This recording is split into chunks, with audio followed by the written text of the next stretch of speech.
So good evening all. Till yesterday we have completed up to page layout. Today we are going to see references options. So in references we are going to see this add insert footnote and then insert caption and cross reference. These three things we are going to see. Table of content जो था ये हमने already पहले ही कर लिया था, तो आज हमको इंसर्ट फुटनोट ये ऑप्शन देखना है. फुटनोट का मतलब होता है एक फुटर, हमने पढ़ा था. फुटर मतलब जो हर एक पेज पे रिपीट होता है उसको फुटर बोलते हैं. फुटनोट का मतलब होता है अगर कोई वर्ड डिफिकल्ट है तो हमने देखा था कमेंट दिया था ऐसे बाजू में. बट अगर आपको लगता है कि बट ये कैसा है, जब आप क्लिक करोगे तभी दिखेगा, लेकिन आपको अगर ऐसा मतलब उसका सॉल्यूशन चाहिए कि जो हरदम दिखते रहे, every time you are suppose to see the option of the difficult word. In that case there is footnote.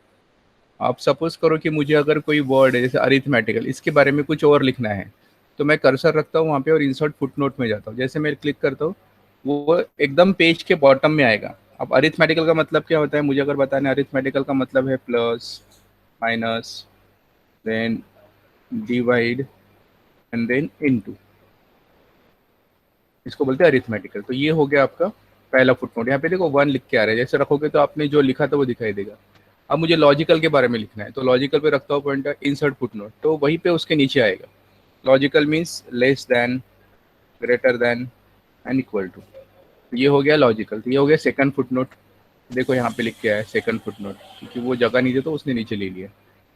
Then मुझे अगर लिखना है प्रोग्राम या पैकेज के बारे में, मैं कर्सर रखता हूँ insert footnote. Okay, so it is group of instructions और it is group of programs. तो ये मैंने लिखा पैकेज के बारे में. तो अब पैकेज के सामने रखोगे पॉइंटर तो आपको वो दिखाई देगा, it is group of programs. तो ये हो गया आपका इंसर्ट फुटनोट. तो इस तरह से हम कोई भी डिफिकल्ट वर्ड है उसका मीनिंग लिख सकते हैं. ये सीबीएसई की बुक्स में रहता है. अगर आपने देखा होगा कि सबसे बॉटम में एनसीईआरटी की बुक्स, अगर आपने देखा हो तो एनसीईआरटी की बुक्स में ये सारी चीज़ें अवेलेबल रहती है. सो वो हो गया आपका इंसर्ट फुटनोट. देन ये साइटेशन वाला पार्ट हम लोग छोड़ देते हैं. देन देखते हैं इंसर्ट कैप्शन. कैप्शन का मतलब है अगर कोई पिक्चर है, पिक्चर के नीचे अगर मुझे नाम लिखना है पिक्चर का, तो मैं देता हूँ उसको कोई अगर नाम लिखना है तो मैं कर्सर रखता हूँ इसके नीचे, फिगर के नीचे, तो उसको बोलेंगे कैप्शन. इंसर्ट कैप्शन में जाओ. यहाँ पे अगर फिगर नंबर 1 है, फिगर नंबर 1 मैं यहाँ लिखता हूँ कि फिगर नंबर 1 कीबोर्ड, तो इसको ओके कर सकते हो. तो यहाँ पे कीबोर्ड लिख के आया. अब यहाँ पे देना है मुझे फिगर 2 के लिए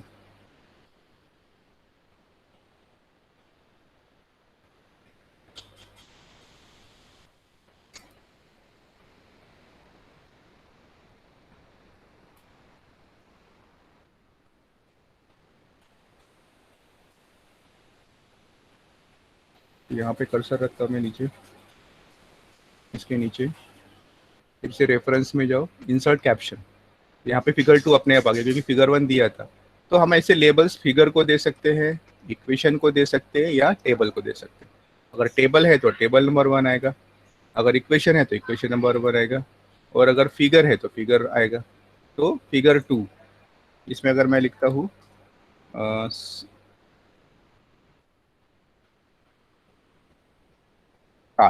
जो भी नाम देना, इसको ओके करते हैं. ठीक है, तो ये हो गया फिगर 1 और ये हो गया फिगर 2. इस तरह से आप कैप्शन दे सकते हैं. देन क्रॉस रेफरेंस का मतलब होता है अगर इस फिगर को लिंक करना है हमको किसी पर्टिकुलर सेंटेंस के साथ, है ना. बहुत बार होता है कि अगर आपने देखा होगा कि साइंस की बुक्स में फिगर एक दूसरे पेज पे होता है और उसके बारे में इंफॉर्मेशन एक और एक कुछ डिफरेंट पेज पे होता है. तो वहाँ लिखा होता है कि for further please refer so and so figure on so and so page. तो हम क्या करते हैं, जैसे वहाँ लिखा होता है तो हम लोग पेज पलटते और वो देखते हैं. जैसे कि न्यूज़पेपर में देखा होगा कि अगर कोई न्यूज़ है, पूरी न्यूज़ पहले पेज पे नहीं होती, फ्रंट पेज पे थोड़ी न्यूज़ होती है और लिखा होता है कंटिन्यूड ऑन पेज नंबर 9. तो हम लोग पेज नंबर 9 पलट के बची वाली न्यूज़ पढ़ लेते हैं. इन द सिमिलर वे अगर मुझे सपोज मान लो कीबोर्ड के बारे में यहाँ कुछ लिखा है तो मुझे उसके रेफरेंस में वो फिगर दिखानी है. तो मैं क्या करता हूँ, सपोज मान लो यहाँ पे कोई रेफरेंस है, तो यहाँ से मुझे कीबोर्ड से कनेक्ट करना है, लिंक करना है, तो क्रॉस रेफरेंस में जाओ। क्रॉस रेफरेंस में जाने के बाद यहाँ से आपको फिगर में क्लिक करना पड़ेगा। तो आपने जो फिगर दिए दोनों नाम आ गए, कीबोर्ड भी आ गया, कार्ड भी आ गया। अब मुझे कीबोर्ड से लिंक करना है, तो मैं क्या करता हूँ, इंसर्ट करता हूँ, क्लोज करता हूँ, तो ये को यहाँ पे फिगर आ गया, कीबोर्ड। अब मुझे अगर यहाँ से डायरेक्ट क्लिक करके कीबोर्ड पे जंप करना है, तो कंट्रोल का बटन प्रेस करो और इस कीबोर्ड पे क्लिक करो। जैसे क्लिक करोगे कर्सर देखो कीबोर्ड पे आ गया, देखो ये फिगर के यहाँ पे कर्सर आ गया। वही अगर मुझे कार्ड के ऊपर जाना है, सपोज ये कार्ड के लिए करना है, तो यहाँ रखता हूँ, क्रॉस रेफरेंस में जाता हूँ, दूसरा देता हूँ, इंसर्ट क्लोज। अगर मैं क्लिक करता हूँ इसके ऊपर, तो डायरेक्ट कर्सर कहाँ जंप होगा, कार्ड के ऊपर। तो इस तरह से हम क्रॉस रेफरेंसिंग कर सकते हैं। पहले कैप्शन देना पड़ेगा, देन क्रॉस रेफरेंस। आप कैप्शन ये जो क्रॉस रेफरेंस है वो बुकमार्क के लिए भी जा सकता है, किसी के लिए, बट ये बेटर कॉम्बिनेशन है कि अगर कोई फिगर को लिंक करते हो और उसको आप कोई भी पेज पे हो, अगर 100 पेज पे भी होंगे तो डायरेक्टली जंप करके जाएगा। सो ये बहुत बहुत ज्यादा इंपॉर्टेंट ऑप्शन है, और ये आपने साइंस की बुक्स या बहुत सारी बुक्स में देखा होगा या न्यूज़पेपर में देखा होगा, क्रॉस रेफरेंसिंग। वहाँ मैन्युअली करना पड़ता है, यहाँ आपने क्लिक कर दिया तो डायरेक्टली जंप करके उस पर्टिकुलर पेज नंबर पे जाएगा। तो ये तीन ही ऑप्शन आपको यहाँ से करने रेफरेंस से, एक तो फुटनोट, एक कैप्शन और एक क्रॉस रेफरेंस। मेलिंग ऑप्शन बहुत डिटेल है, उसको हम लोग बाद में देखेंगे, कल देखेंगे, कल के क्लास में। आज देखते हैं रिव्यू। रिव्यू में पहला ऑप्शन है स्पेलिंग एंड ग्रामर चेक। अगर आपको लगता है कि spelling and grammar check, suppose कोई मिस्टेक है अपने यहाँ पे स्पेलिंग, तो मैं अगर सपोज यहाँ पे मिस्टेक जानबूझ के करता हूँ, तो जैसे मिस्टेक हो गई तो यहाँ पे देखो नीचे रेड कलर की लाइन आ रही, क्योंकि वो मिस्टेक दिखा रहा है, तो मैं जानबूझ के मिस्टेक करता हूँ यहाँ पे, ठीक है, इस तरह से,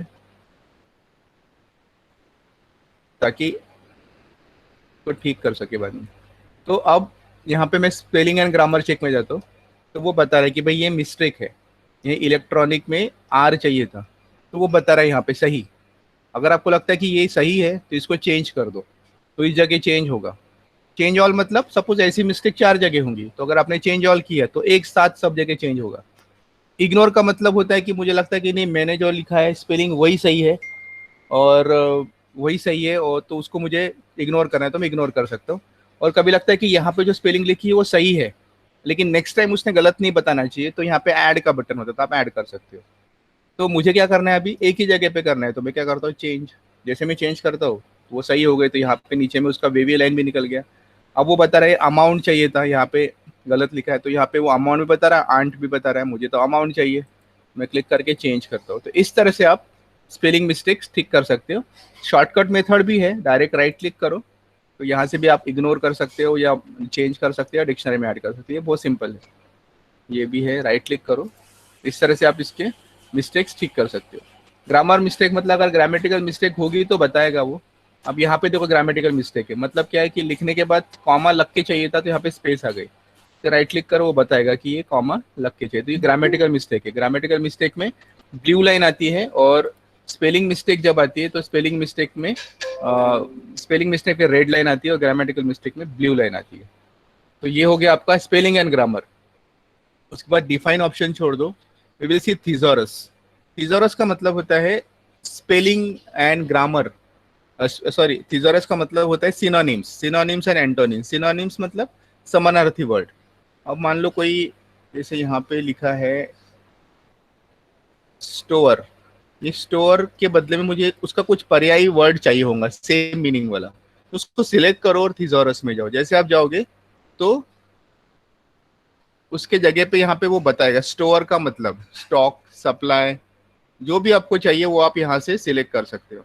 मान लो मुझे अगर सपोज सप्लाई ये वर्ड चाहिए होगा, या फिर मुझे मास ये वर्ड चाहिए होगा, या मुझे वेयर हाउस ये वर्ड चाहिए होगा, तो आप यहाँ से कोई भी वर्ड, मैं स्टॉक ये वर्ड लेता हूँ, तो ये कैसे लेंगे, ये एरो में क्लिक करो और यहाँ से इंसर्ट करो। जैसे इंसर्ट करोगे वो यहाँ पे देखो इंसर्ट स्टॉक हो गया, मतलब पहले स्टोर था अभी स्टॉक हो गया। हम लोग क्या करते हैं, दूसरा वर्ड देखते हैं, अमाउंट।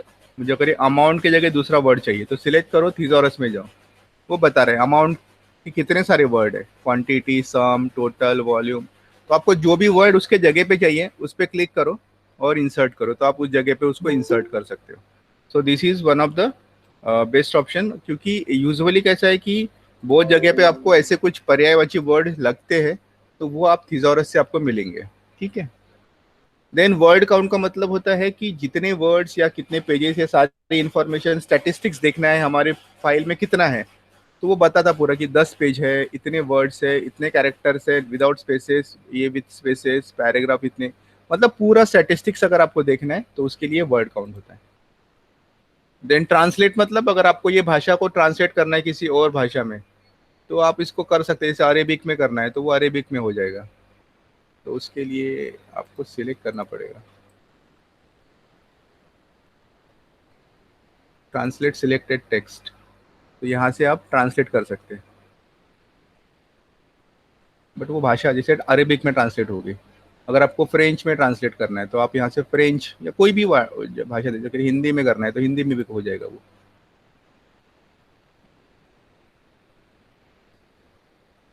हिंदी में आया कुछ कुछ, बट वो यहाँ पे वो फॉन्ट नहीं है ना हमारे पास, इसलिए पूरा नहीं दिखा रहा है।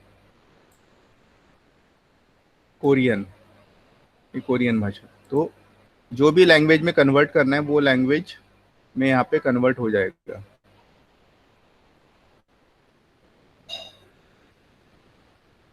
ठीक है, तो जितना सिलेक्ट करोगे उतना वो कन्वर्ट करेगा।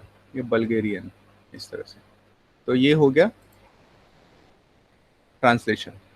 देन लैंग्वेज जो है, लैंग्वेज का मतलब है कि यहाँ से कौन सी लैंग्वेज हम लोग सेट करते, तो ये लैंग्वेज हम लोग यूज़ करते हैं वो है इंग्लिश यूएस, वो लैंग्वेज है, तो उसको आप चेंज मत करो क्योंकि बाय डिफ़ॉल्ट हमारी सारी जितनी भी डिक्शनरी है वो इसके हिसाब से है, तो ये मत चेंज हो। यहाँ से बदल सकते हैं लेकिन बदलोगे तो पूरा डिक्शनरी बदल जाएगा, सो वो सेंड रहने दो। कमेंट हम ऑलरेडी पढ़ चुके हैं तो इसको हम लोग स्किप करते हैं comment. Then track changes option कोई काम का नहीं है हमारे, फिलहाल इसको छोड़ दो। हाँ, ये सबसे लास्ट ऑप्शन काम का है, रिस्ट्रिक्ट एडिटिंग, मतलब पासवर्ड अगर देना है आपको, किसी ने आपकी फाइल को मतलब डाटा अंदर का डिलीट नहीं करना चाहिए तो you go for restrict editing. तो यहाँ पे पासवर्ड देने के लिए ये पहला ऑप्शन क्लिक करो, ये दूसरा ऑप्शन क्लिक करो, और ये लास्ट वाला है ना, यस स्टार्ट एनफोर्सिंग प्रोटेक्शन में क्लिक करो, और यहाँ पे पासवर्ड पूछता है, जो भी पासवर्ड देना है वो याद रखो, ऊपर और नीचे सेम पासवर्ड चाहिए। ऐसे में क्लिक करता हूँ तो पासवर्ड आ गया। अभी मैं कुछ भी ना लिख पा रहा हूँ ना डिलीट कर पा रहा हूँ, कुछ नहीं हो रहा है। वाई? बिकॉज मैंने इसको क्या कर दिया, प्रोटेक्ट कर दिया। अब मुझे अगर पासवर्ड हटाना है तो रिस्ट्रिक्ट इसमें जाके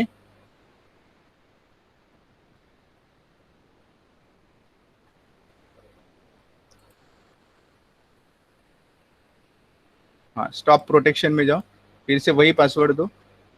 अभी अब देखो, अब मैं कुछ लिख भी पा रहा हूँ, देखो लिख पा रहा हूँ क्योंकि पहले लिख नहीं पा रहा था, मिटा भी पा रहा हूँ। सो इस तरह से आप फाइल को रिस्ट्रिक्ट कर सकते हो। तो ये हो गया आपका रिस्ट्रिक्ट एडिटिंग ऑप्शन। तो आज हमने क्या क्या देखा, हमने आज देखा इंसर्ट कैप्शन देखा, क्रॉस रेफरेंस देखा और फुटनोट देखा। ये 3 ऑप्शन देखे, मोस्ट इंपॉर्टेंट थे। मेलिंग ऑप्शन हम बाद में देखेंगे। रिव्यू में हमने आज देखा spelling and grammar, thesaurus, word count, translate, comment already देख चुके थे हम, और लास्ट में रिस्ट्रिक्ट एडिटिंग। तो ये इतने ऑप्शन इनफ है, इतने ऑप्शंस। अगर इसके बारे में आपको कुछ डाउट है तो आप मुझे पूछ सकते हैं।